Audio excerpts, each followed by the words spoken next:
আমি 17.5 বছর তার অন্তরীণ ছিলাম।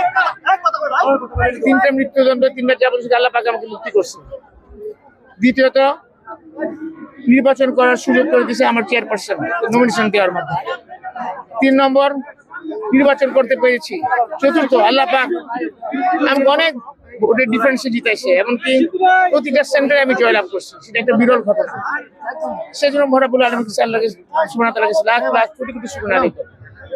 এরপরে আসতেছে এই এলাকার জনগণ, ওনাদের ভালোবাসা, ওনাদের দোয়া দিয়েছেন, নামাজ পড়ে রোজা রেখেছেন, কোরআন শরীফ পড়েছেন, ওনাদের জন্যই আমি ছুটছি।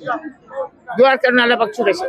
এবং আজকে ওনারা ভোট দিয়ে আমাকে দেখেন এত ভোটের ডিফারেন্সে নিয়ে আসছে, প্রতিটা কেন্দ্রে আমাকে জিতে নিয়ে আসছে। এর চেয়ে বড় নিয়ামত, কুদরত, বরকত, রহমত আমি আর কিছু দেখি না। এখন আমার কাজ হচ্ছে এই এলাকার কিভাবে এই কৃতজ্ঞতাবোধ শোধ করবো, সেটাই হচ্ছে আমার প্রথম কাজ।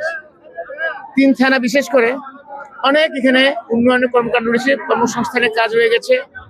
এখানকার আমার জেলেদের সমস্যা আছে, সবগুলো ইনশাল্লাহ পর্যায়ক্রমে আমার সর্বোচ্চ দিয়ে করবো।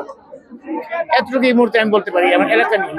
জি, এলাকার মানুষের দাবি কিন্তু আপনার এই যেহেতু প্রতিমন্ত্রী ছিলেন, এখন স্বরাষ্ট্রমন্ত্রী হওয়ার একটা প্রত্যাশা। এই জায়গাটা আমি অতীতেও কখনো কোনো কিছু আমি চাইনি, এখনো কখনোই আমি চাবো না। এটা মরাবুল আলামিন ডিসাইড করবেন, পাশাপাশি চেয়ারপারসন ডিসাইড করবেন। এটা ওনাদের উপর নির্ধারিত। যদি আমাকে কোনো দায়িত্ব দেওয়া হয়, সেটা আন্তরিকভাবে নিষ্ঠার সাথে, সততার সাথে আমি পালন করবো। ওয়ালটন বিএলডিসি ফ্যান, খরচ বাঁচে 65% পর্যন্ত। ওয়ালটন বিএলডিসি ফ্যান ছড়ায় স্বস্তির সবুজ হাওয়া।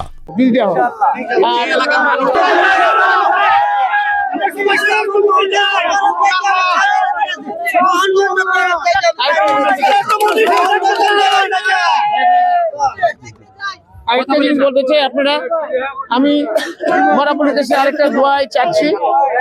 আমার নেতা চেয়ারপারসন জনাব তারেক রহমান সাহেব নির্বাচনের আগে অনেকগুলো প্রতিশ্রুতি দিয়েছেন। আল্লাহ যাতে ওনাকে তৌফিক দেন, সবগুলা উনি যাতে আমরা যাতে মিলিতভাবে বাস্তবায়ন করি এবং মানুষের মন জয় করতে পারি, সেটাই জন্য দোয়া চাই।